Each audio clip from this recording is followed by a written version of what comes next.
By to talk to Sentinels. Let's hand it over to him for the Verizon postgame interview.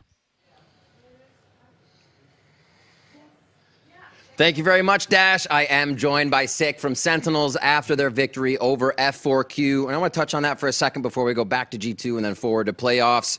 F4Q is super aggressive. What's it like to play against a team who, right after the walls drop, you usually see Bunny or somebody else in your face? Yeah, playing against Bunny is crazy. I really respect the way they play the game because it's nothing like we've ever seen. So a lot of times he'd just be like in our face, like 5 seconds around. I'm trying to like throw slows on the ground to stop him. I'm like, what is this? He's in my face.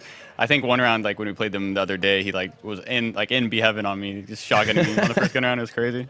Yeah, we saw it was pretty hard to adjust to. Now, I want to get your opinion. It's been 4 months, about since Masters Reykjavik. What is your opinion on the strength of the teams now that you're seeing at LAN? I'd say the team's improved a lot. You know, it's interesting to see because when we came here, when we started scrimming, we noticed like a lot of teams were using a lot of utility to push us back and stuff. And before that, like we didn't really have that problem. So I think the more utility-heavy comps we tend to struggle with a bit. Yeah. Mm-hmm. And next question. I know you've heard a bunch. G2 Esports becomes your first loss in international LAN, but I want to know not the takeaways from the series, but your takeaways from G2. And do you think that's a team you could meet in the finals? Yeah, I think G2 looks really strong. I know people are hyped up on a SEN and Gambit because like in scrims I feel like they play really well, but G2 seems to have this way of like playing on LAN that's pretty impressive. Like they don't make many mistakes and they have really good utility usage. So I think they're a threat throughout the entire tournament for sure. All right, and I got to ask, we did see a little bit of social media, better seed secured. You guys believe you got the better seed on that?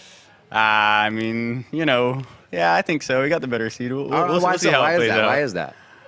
I mean, we want to play the NA teams anyway, so it's a better seed because we get to play our home competition, and we're more comfortable with that. Fair enough. If history repeats itself, it's going to look pretty good. Yeah. I do have a final question for you with a pretty fun stat on this.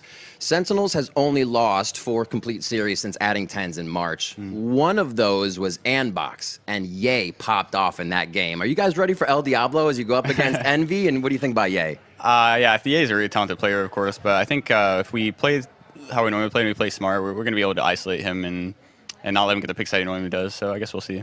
Awesome.